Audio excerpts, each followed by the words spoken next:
Good evening to everyone joining in from around the country, and welcome to this joint International Publishers and People's World Book Talk and panel discussion, Square Up, Building Labor's Power in the Second Gilded Age.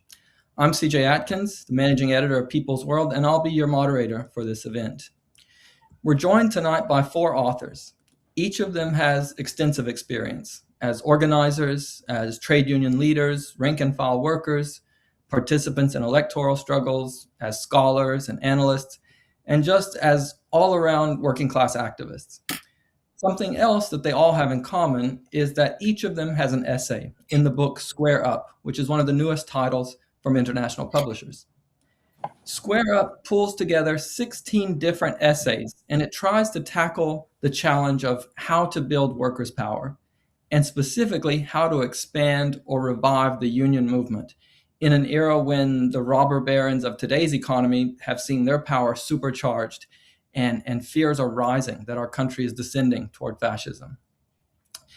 In the labor movement, we're always saying, of course, that all workers need to be organized, but we also know that we're a long way from seeing that happen yet. And so organized labor can't just fight for the interest of its dues-paying members alone. Well, that's what this book is about getting labor to see its role as organizing and fighting for the entire working class and finding strategies to meet the dangerous moment that we're in. Well, our panelists tonight all have something to say on that. So let me now just tell you a bit about who they are, and then we'll jump into the discussion. Cynthia Phinney, in the bottom left-hand corner there, is president of the AFL-CIO in the state of Maine, a federation that covers over 40,000 workers in some 200 different local unions. She's the first woman ever to be elected to hold that position, and her home union is IBEW Local 1837. She's retired from working at Central Maine Power. Bill Fletcher Jr. in the top right-hand corner is a longtime labor, racial justice, and international activist. He's an editorial board member and columnist for Black Commentator and a senior scholar at the Institute for Policy Studies in Washington, D.C. Bill is the co-author of Solidarity Divided, The Crisis in Organized Labor, and also of A New Path Towards Social Justice. Those are just some among his many, many works. Eric Blanc, who's just next to Bill there on the top of your screen, is professor of labor studies at Rutgers University and a member of the American Association of University Professors, which is an AFT affiliate. Eric is the author of the Substack Labor Politics, and he wrote the recent book, We Are the Union, How Worker-to-Worker Organizing is Revitalizing Labor and Winning Big. And that's a volume that has certainly sparked a lot of discussions across the labor movement. Last, but absolutely never least, Roberta Wood is a retired member of IBEW and the Coalition of Labor Union Women. She was a steel worker for several years at U.S. Steel's Southworks in Chicago, an officer of Steelworkers Local 65, founding co-chair of USWA District 31 Women's Caucus. She was previously the secretary-treasurer of the Communist Party USA, and she currently serves as one of my colleagues as a senior editor on the board of People's World. So those are our panelists, and that is enough talk from me. So let's start to hear from some of them. I think it's important, as we start off, to kind of set the stage for this discussion, to sort of get the lay of the land when it comes to what workers are up against today. And to do that, I wanted to start with Bill Fletcher. In your contribution to Square Up, you argue that the labor movement is facing what you call its Barbarossa moment. Tell us about what that means and how that shapes the situation we're in right now. Thank you, CJ. Really appreciate this. So I often think in metaphors, and with the election of Trump in 2024, there was, up until that moment, and then immediately after that moment, a high level of denial of what we were going to be up against. There were many people that were saying that all of the warning signs was alarmist. We were overstating the question. And I said, no, that's not it at all.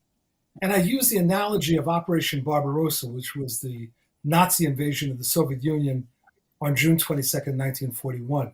And I used it because in the lead up to that invasion, The Soviet leadership was in complete denial, despite all of the intelligence sources telling them what Germany was going to do. They were in complete denial. And when the invasion happened, it happened on a massive scale. I believe it was the largest frontal assault in history. And thousands of people were killed. Um, and and really, if they had started about a month earlier, they might have actually seized Moscow. I said to people, our Barbarossa moment will be on January 20th of 2025. And I said, when it happens, the MAGA forces are going to move quickly, they're going to move decisively, and they're going to move brutally. And that's exactly what happened, CJ. And many forces, including within organized labor, continue to be in denial about how bad the situation was, but worse, failed to identify the nature of the enemy and continue to act almost as if we were going up against George W. Bush, rather than recognizing that we were in a completely different strategic situation. That's what I meant by the Barbarossa moment. Roberta, in your essay of the book, you deal with some similar themes. You write about fascism. You analyze what it is, talk about how finance capital has turned toward turned toward fascism as its new narrative, blaming everything but the profit system, I think is what you said. How should the labor movement be talking about fascism right now? How do we as individual workers discuss it with our coworkers who, they might sometimes be confused with all of this talk about Trump's a fascist? And what does that mean? What do we need to know? Well, it's funny. Yesterday, I had breakfast with a couple of my coworkers, as us retirees tend to do, and had coffee, and solved the problems of the world. And the talk immediately turned to Minneapolis and what's going on and what's the solution.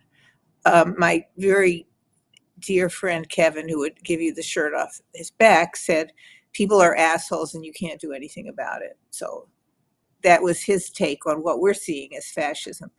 And I think it's important for us to take on this idea that, we can't talk about fascism without talking about capitalism, that fascism is the logical endgame of a system that's driven by profits. I remember a few years ago, these tech guys used to be, these tech billionaires, nice guys, liberal guys, whatever. They were for LGBTQ rights and DEI and environmentalists and so on. But all of a sudden, when it came up that was going to stand between them and making a few $1 billion, on taxes, all that went to the wayside. They would rather, be able to deny people housing, control the housing market, and get a few $1 billion from weapons technology, deny, make money off of building detention centers and so on. The crazy thing is that if you have $1 billion, what in the hell can you do with another billion? How can you change your life? So what is the logic? What is going on here? American workers make $12 trillion a year in goods and services, and a third of it goes into these people's pockets, and they can't even do anything with it. So I think the way that we have to stop fascism, or to talk about fascism to our fellow workers, is to talk about what's driving it. And I know everybody says Trump is crazy, and he is, but these people are crazy too, because if you can get pleasure out of denying children medicine or of seeing people starving so you can get another $1 billion, then you're crazy too, or of promoting fossil fuels. And I think that we have to, anyway, so I think we can't try to gloss this over and not talk about the economics of the corporate monopolists that are running this. So how do we deal with that? I think we have to talk about affirmative action, not only in terms of justice, but about curbing the power of these people. We have to talk about being able to control the workplace to curb the power of these fascists. We have to show up for each other. It's nice that AFG has a vigil for Alex Preddy, but the steelworkers and the IBEW, my unions, have to show up there too, and we have to bring our families. And finally, I think that we have to talk about what never gets said. A better world is possible. We could feed every person on earth. You could send kids to summer camp 4 months of the year, give their parents a break. I know you'd like that, Eric, right? And have the most wonderful schools and the most wonderful food and the most wonderful community. And on top of all that, have all the time in the world. It's insane that workers today work more hours in a week than cavemen did, that with all of the productivity we have. So totally all of our dreams could come true if we could just get rid of the profit motive. And I think we have to talk about that when we talk about fascism. And people would be free. They wouldn't have to be assholes. Okay, wouldn't need to be an asshole. I want to go next to Cynthia. We've heard from the first two panelists about some of the dangers that the working class is facing, about these different maneuvers of finance, capital. But when it comes to having those real worker-to-worker discussions across the whole range of workplaces and economic sectors, every issue imaginable, that's really your everyday life, I think, as a union leader, probably. In Maine. So, if workers are going to be able to make it through this Barbarossa moment, like Bill talked about, they're going to need political power to do it, right? And that's what you wrote about in your essay. So I'm wondering, could you talk a bit about what has that experience been in Maine in this regard? And what lessons or unexpected things have you found along the way when it comes to increasing workers' participation in politics? Sure. We run a lobby day every year, which is one of the earlier things that we started doing besides just going and lobbying. Let's actually use the power of all the workers who are in our unions and give them a chance. Democracy is about more than voting. Democracy is about participating. I think any kind of society or system that we set up is going to be about participating and everyone participating, and especially the working class. So we bring people to the State House to lobby and to teach them how the system works. And we've been doing this for a couple of decades at least, and learned a lot on the way. People mostly don't actually understand how the system works. And so we run a program in the morning to kind of let them know how it works. We don't just send them to lobby their legislator. We organize them into teams. They go with someone who's experienced. So if they're really nervous, they actually don't even have to say anything the first time they give this a try, because they'll be with a gaggle of people who are talking to their legislator. They learn about the bills.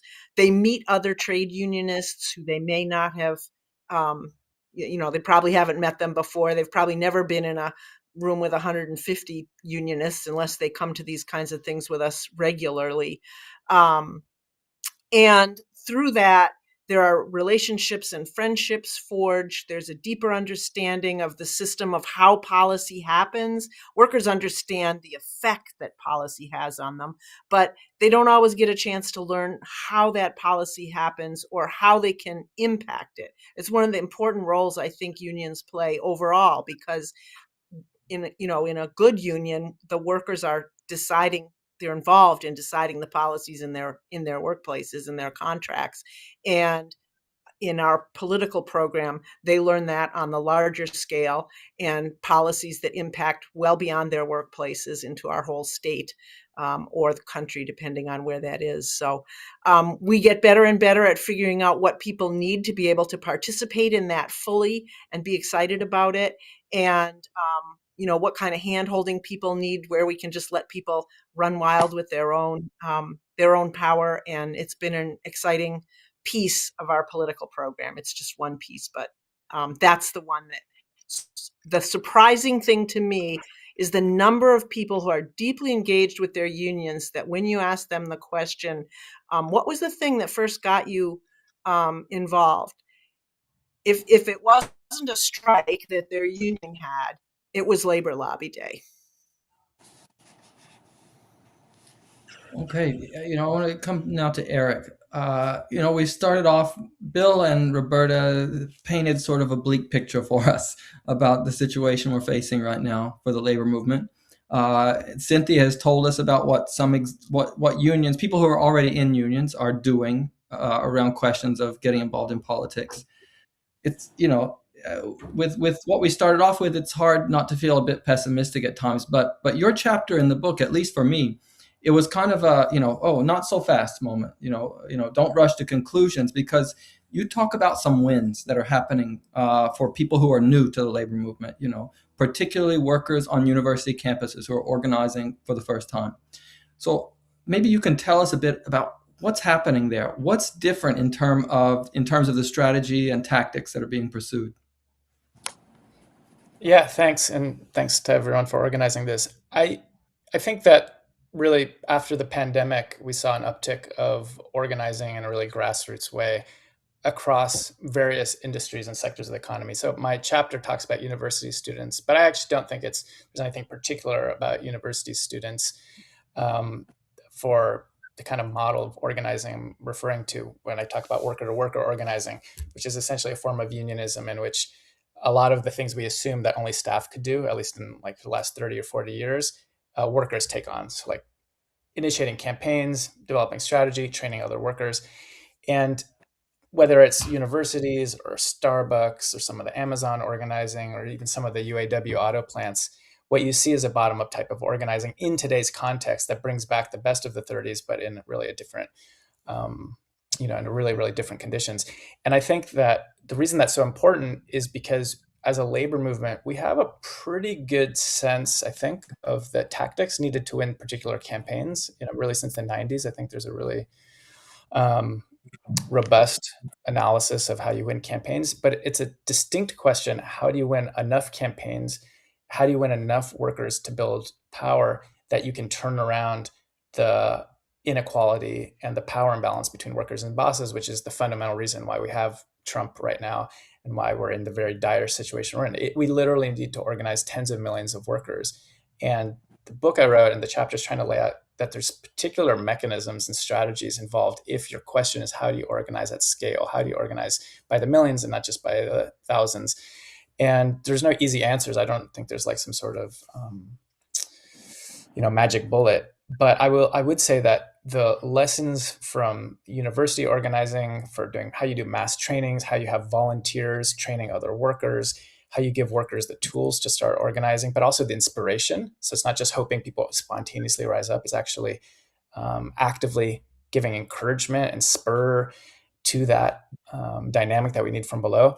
That is even more urgent at this moment to defeat authoritarian Trumpism, because the reality is, I wish I could only say the positive stuff, but I really agree with what Bill and others have said, is that the labor movement right now, I think, has been caught for the most part on the back foot. That's the nicest possible way I could say that.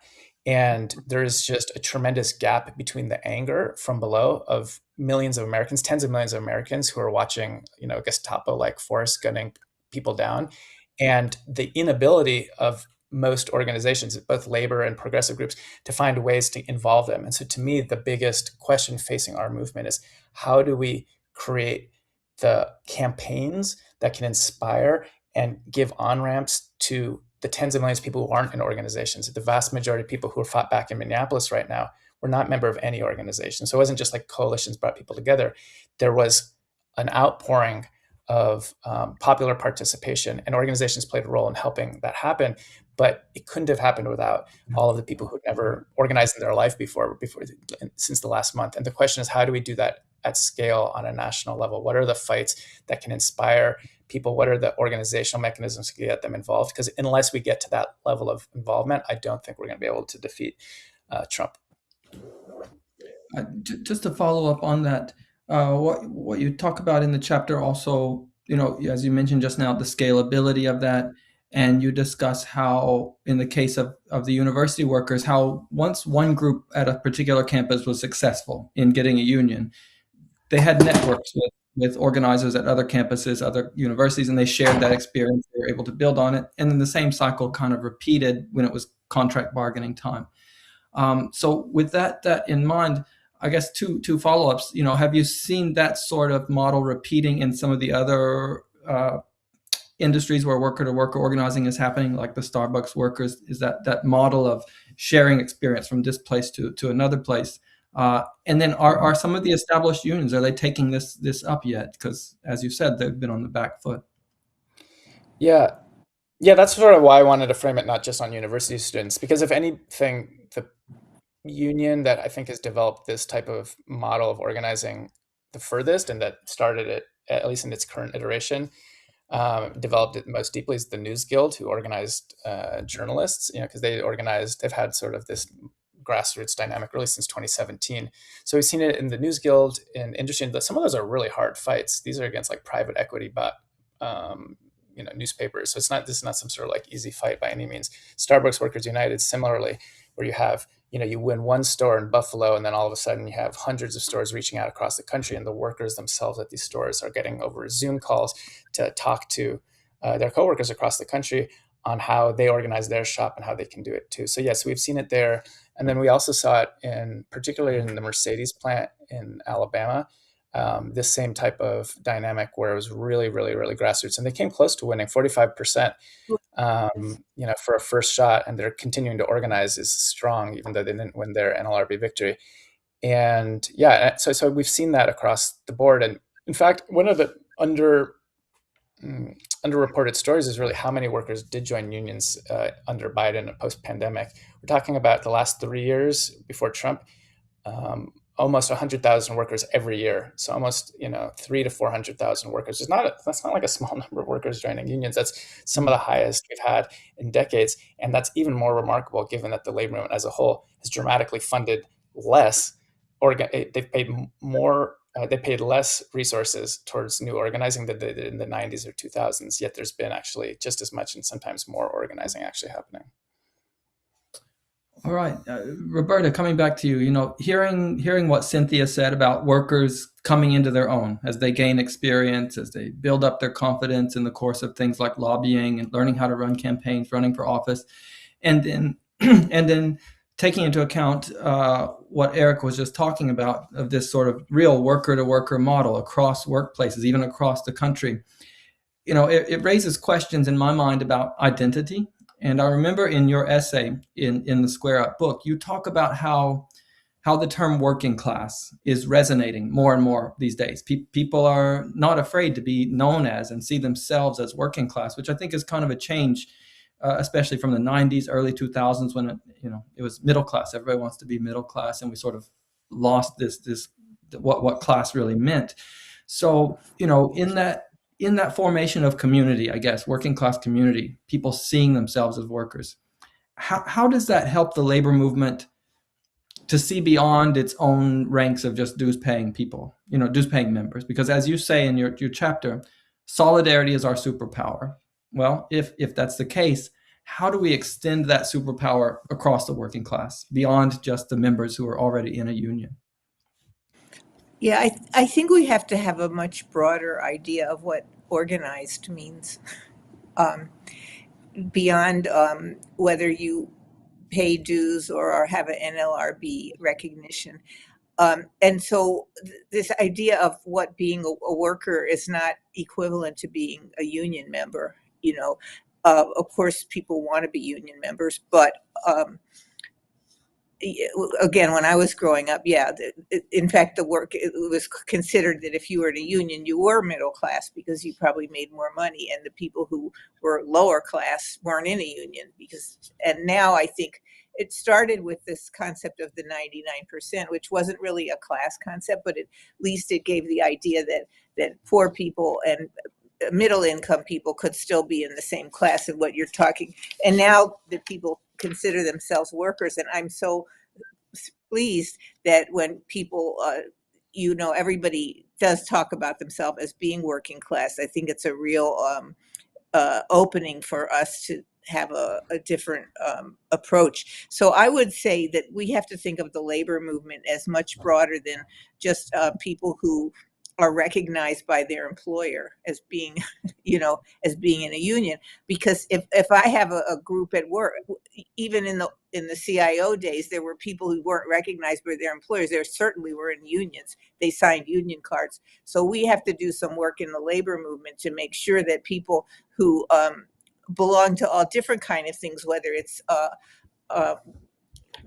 immigrant rights groups of workers or whatever, or people who might have a kernel of a union, that have an organizing committee, that they're also considered part of the labor movement. So I would say that what we need to do is think about it more broadly as workers organized in their workplace, whether they pay dues or whatever, and that even the labor movement itself needs to pay more attention to organizing people in the workplace. Just because they're paying dues doesn't mean they're organized in the workplace. And so I think that's kind of the direction that we need to go in.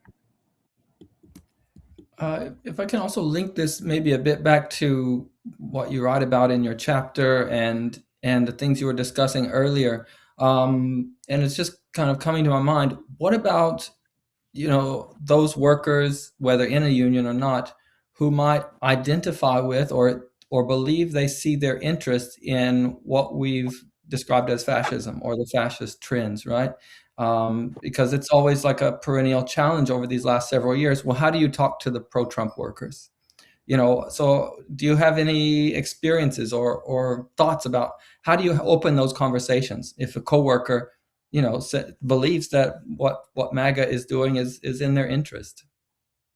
Sometimes the conversation is not the answer. Action is the answer. And I think if people come out and do something, defending against their employer, organizing against their employer, that puts them in the situation where they can see and they can be talked to.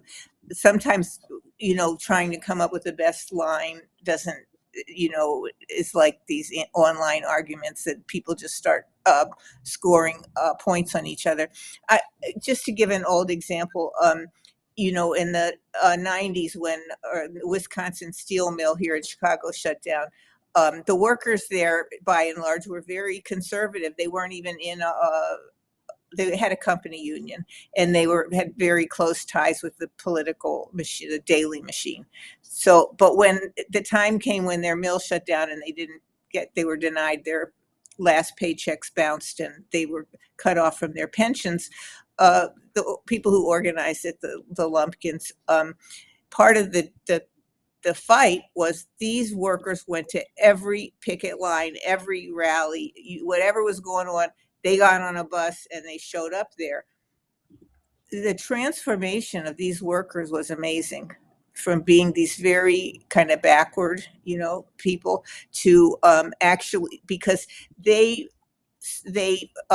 showed up for other people's struggles, and in doing that transformed them. And of course, other people showed up for their struggle too. So I think we have to make more situations where people can feel that emotion of solidarity, and not that emotion of everybody's an asshole, and so feelings are as important as words, and we can make those situations. I think Cynthia described it so well with the lobbying, the feeling of power and looking around the room and seeing all of your coworkers. We need to, co-unionists, we need to find more ways to build that. All right, we're kind of on a theme here about fascism and the labor movement. Bill, Roberta says fascism is capitalism's failure, and you wrote that the labor movement has to be an anti-fascist movement if it has any hope of surviving. And I know this is an argument that you've been developing and fine-tuning for quite a number of years. I remember, I think it was in the Socialist Register in 2016, you had an article called Stars and Bars, and you warned about what you opened with tonight, this rise of, at the time you called it a neo-Confederate movement. And you said labor is not prepared for that. Well, now here we are. Like you said, 10 years later, MAGA is in power again. Is labor still drawing the wrong conclusions? Are unions starting to move toward what you call social justice unionism yet? And what does that mean, social justice unionism?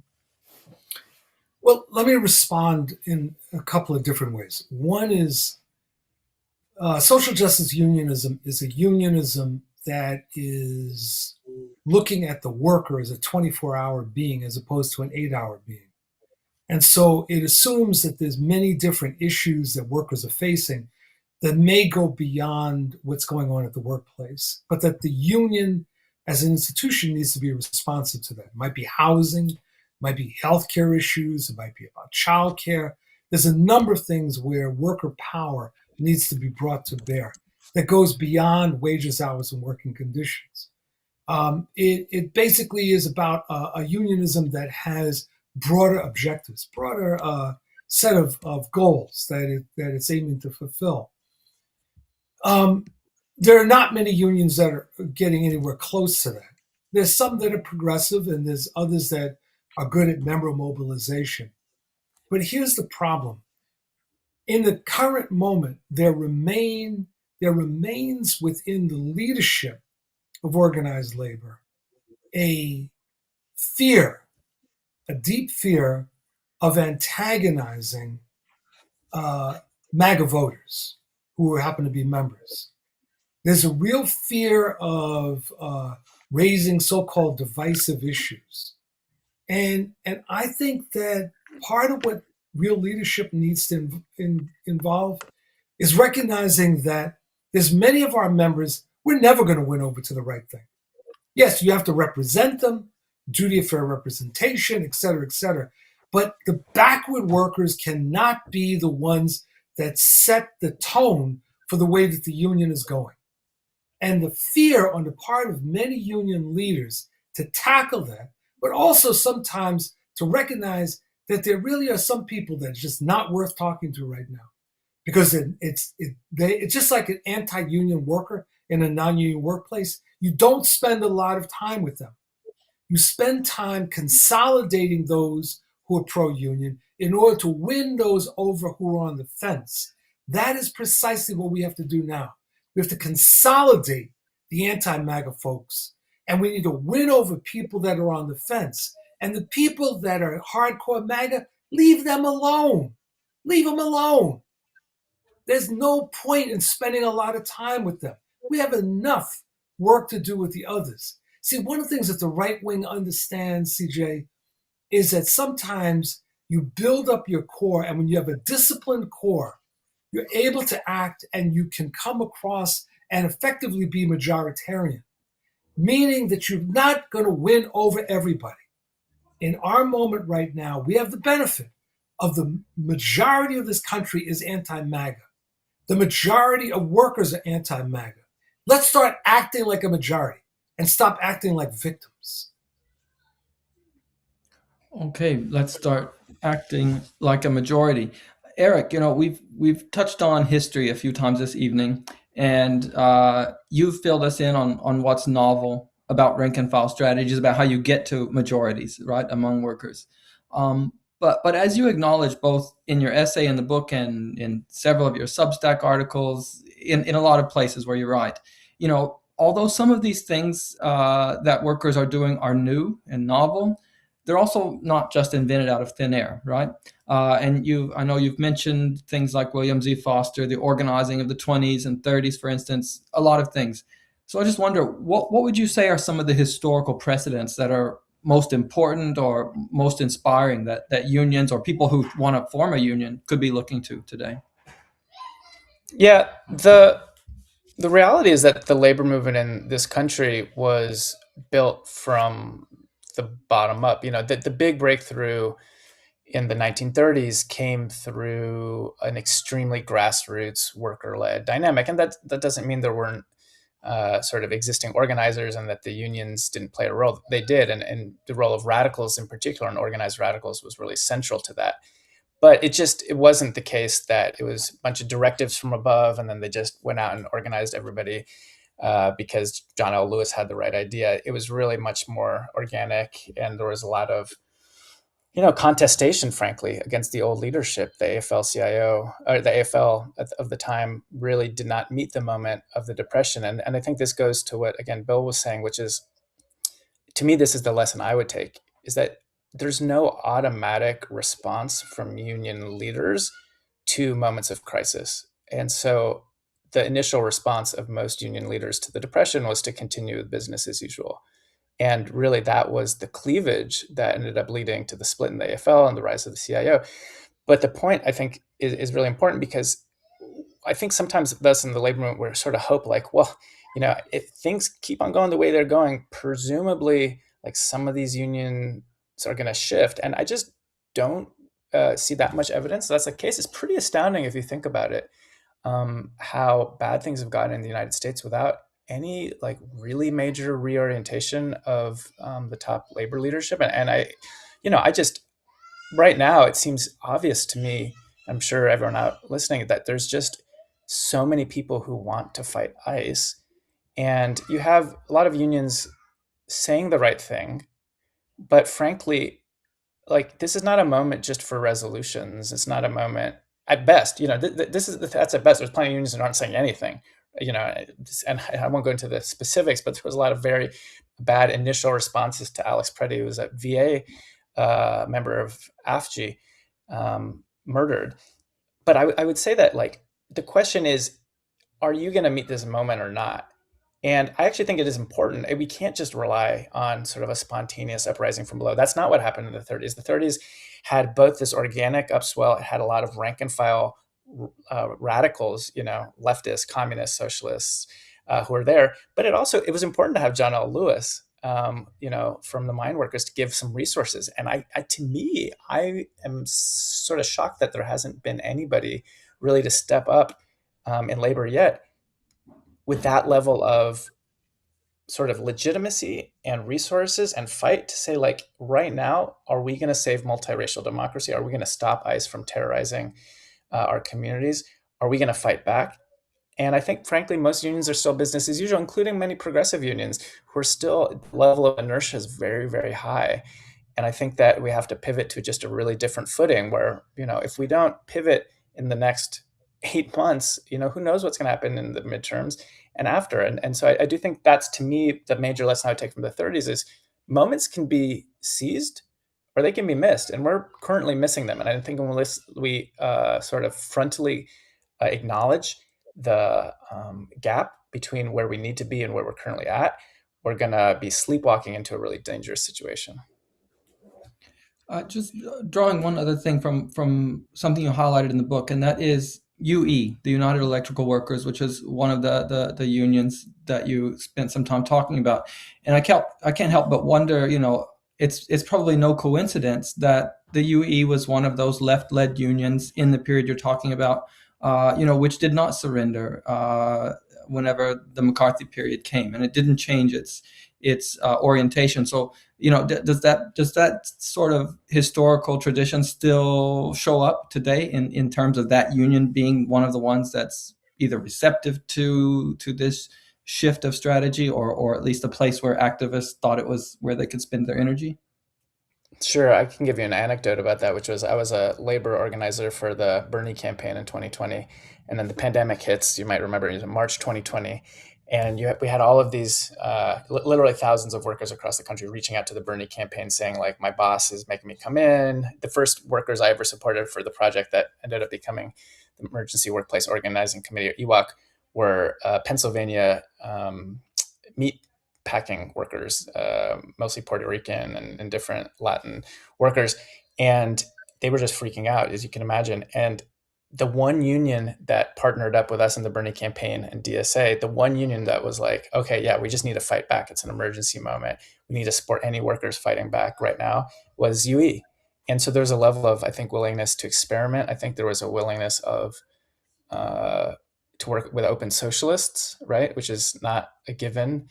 And there's a sort of orientation, a very consistent orientation towards bottom-up militant organizing, including social justice, as a central part of that. I don't think you can have consistent bottom-up organizing without directly confronting the centrality of white supremacy and xenophobia in this country. And UE really met that moment, and it doubled in size. That's one of the interesting things about the post-pandemic moment. UE, mostly because of the university organizing, doubled in size. But I think the reality is UE is still very small, and I wish we had more of that UE spirit, frankly, in the rest of the labor movement.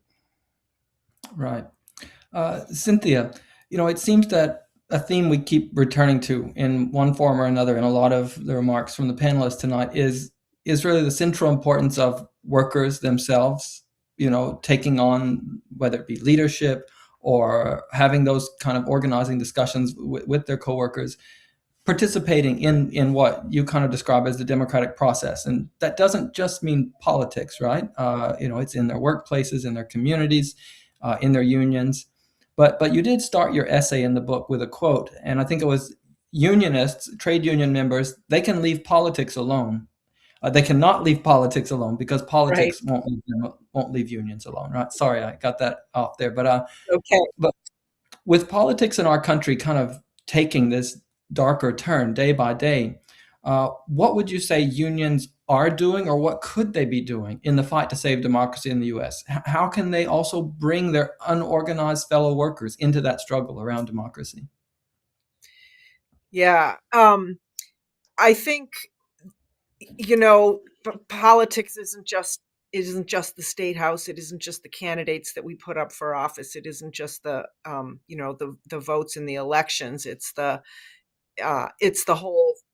whole process of forming policy, going forward together, agreeing. I loved Roberta's statement at the end of her article about solidarity being our superpower. And another friend, colleague of mine, has said about some of the challenges that we're facing. He said it specifically about the climate crisis, but it applies here as well, that that success is going to require unprecedented solidarity. And so to build that, I think some of the things that we've been doing, if you run a meaningful political program where people really get to know each other, but also that solidarity that workers have had to form and had to use to go on strike, that is the kind of everything. I agree with everything that we've been talking about the importance of this moment that we're in, the necessity of not just doing business as usual, the necessity of taking on the fight for everyone. Clearly this is an attack on workers, the fascism that we're seeing, and the oppression that they're raining down on everyone is clearly an attack on workers. And so, Minneapolis went on strike for a day. They didn't necessarily call it that, or maybe they did, but, put an exclamation point under the importance of it. Restaurant workers in Portland, Maine are doing that tomorrow. Their goal is to close down the restaurant industry in Portland tomorrow. And I know a number of businesses have signed on, as well as a lot of workers, to do that. A couple of them are doing alternative things like staying open, but all their profits are going to go to ILAP, which is the fund that's funding legal aid for folks who've been detained and locked up. And so I think really creative thinking, there are workers, we have a whole union who's driving their non-union coworkers to work in the morning, because most of their non-union, most of their union, just because of the profession that they organized, is white and is not an immediate target. But many of the other people in their facility are not and are in danger. And so these workers are driving their coworkers to work to keep them safe. And so it's thinking more broadly about what does solidarity mean, and what does it mean in this immediate moment, and what does it mean about pushing for the demands that we want to make, both for, policy is kind of a tame word for what we need right now. But it's the change that we want, and it's not ICE out of our city or ICE out of our state. It's an end to the repression and the targeting and the behavior that's inhuman and unsustainable. All right. We're approaching our time limit for the evening, but I still want to give each of our panelists the chance to, answer the same question. Offer us your final takeaway message. So here's the question. What's the single most important thing that the labor movement should be doing right now? I'll start off with Bill. distributing copies of Sun Tzu's The Art of War to all of their executive board members, all of their shop stewards, and leading discussions among activist members about strategy, tactics, clearly identifying and understanding the enemy, and removing the enemy nonviolently. All right. Roberta, what's your take? What's the one thing that the labor movement should be doing right now? I think you might be muted, Roberta. Sure am. Yeah, go I ahead. think we need to figure out, we need to build the infrastructure in the workplace of workers being organized. I mean, traditionally it's called the shop steward system, and I'm certainly in favor of that. But I also think we need social organization and sports organization and mutual aid and helping take care of our children, and also including our families in that, but centered and based on the workplace. And I mean workplace in a broad way, because a lot of people work online and work at home, but they still work together and cooperate to produce profits for their employer. So we have to build we have to actually be organized, and I think it has to focus on that. All right, Eric, what would you say is the single most important thing for the labor movement to be doing? I think at this exact moment, we need to have unions scaling up fights to break companies from ICE. This regime as a whole, but ICE in particular, can't function without the private sector. And so that gives a huge amount of potential leverage to workers at companies like Hilton that are housing ICE agents in Minneapolis and across the country, at Enterprise who are renting the cars that ICE agents are using, to workers at Airmark who are feeding the both detention centers of ICE, but then also, and many times, the ICE agents themselves. So if you have an analysis that we actually have a huge amount of leverage directly to impede the functioning of ICE by withholding our support, both as consumers and as workers, then it's incumbent on unions to take a lead on this because they have resources. And we've seen that these fights can win. Avelo Airlines, which was running deportation flights for ICE up until just a few weeks ago, under pressure of campaign from activists, from unions, SEIU and others, broke just 2 weeks ago and canceled its contract with ICE. And that, I think, shows the way forward for the whole labor movement, that if we can pinpoint these fights that give people from below a sense of power, because the difficulty, I think, really right now is that people don't know what to do. They know what's going on is bad, but they're really not sure what, if anything, can be done to turn that around.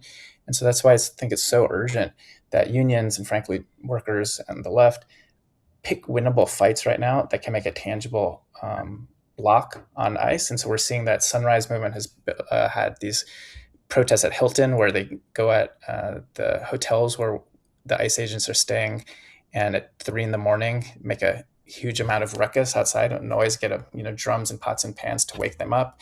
And it makes the hotels not want to house ICE, and it creates a lot of difficulties for ICE. That type of thing, if we scale it, not just at hotels, but in all of the other million ways that ICE is depending on the private sector, I think those types of campaigns can get into motion the type of mass involvement that could lead to and that's the direction we need to move, but we're not going to get there just by calling for it. You need to kind of get in motion through these campaigns that can involve ordinary people. All right, the final word goes to Cynthia. What's your response to the single most important thing labor movement should be doing? I have to say that I knew that Bill was going to have a really interesting answer, and you did, and I'm going to have to look at that book. I thought about this question before we started this, and it sounds cliche, but it's organizing. And I think it's, a bunch of the things that Eric just mentioned are organizing people to help each other. Because right now people can see that that people they care about need something that they maybe didn't need before, that maybe they didn't know they needed before. And also, and in doing that, people, in what we've already done of that, people can see that they're making a difference in coming together to assist a community, and also organizing to come together for the kind of fights that Eric was just talking about, to change the corporate behavior that's supporting the oppression and the repression. And so I think that's really what it comes down to. And so continuing to help build the skills for organizing, and to continue to organize collective action for our common goals. Okay, that's a variety of answers, and I just want to say thanks to the panelists. But now to our audience. If you've liked what you've heard tonight, or if some of the issues that you learned about this evening made you fighting mad, then join in the fight and pick up a copy of this book, Square Up, from International Publishers if you don't have one already.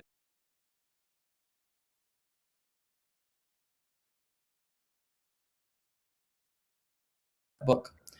Remember, you heard from 4 authors tonight, but there are 12 other contributors in that book who talk about everything from labor and immigration, what it's like being a trans worker on the job, organizing an anti-union South, coalition building, and more. I just want to say, get the book. You won't be disappointed. Speaking for People's World, I'll just say that our publication is so glad to be able to co-sponsor tonight's discussion. You can find articles about the labor movement, strategy and tactics, the fight against fascism, all the things we talked about tonight. You'll find it every single day at peoplesworld.org. We publish 5 days a week, so read People's World, write for People's World, share it with your friends and coworkers. Thanks one final time to our panelists, Cynthia Phinney, Eric Blanc, Bill Fletcher Jr., and Roberta Wood. Thanks to Trevor and our producer who made sure everything operated smoothly behind the scenes tonight. Thanks to Tony Pesanovsky of International Publishers, to Lori Nandry and the others who made this book happen. And finally, thank you to you, our viewers and our readers. All of this is only possible because of your support throughout the year. Good night.